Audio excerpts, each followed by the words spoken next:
Ikinababahala ng mga siyentipiko ang mabilis na pagkatunaw ng Doomsday o Thwaites Glacier na tinatayang kasing laki ng estado ng Florida, USA na matatagpuan sa Antarctica.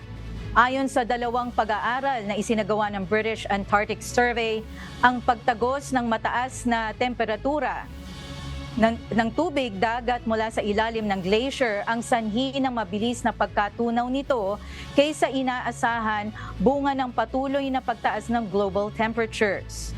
Ayon sa mga eksperto, kapag lubos na natunaw ang Doomsday Glacier, maaaring magdulot din ito ng pagkatunaw ng malaking bahagi ng West Antarctic ice sheet at tumaas hanggang 10 feet ang sea levels na maaaring magpalubog sa maraming coastal areas, islands at mga syudad.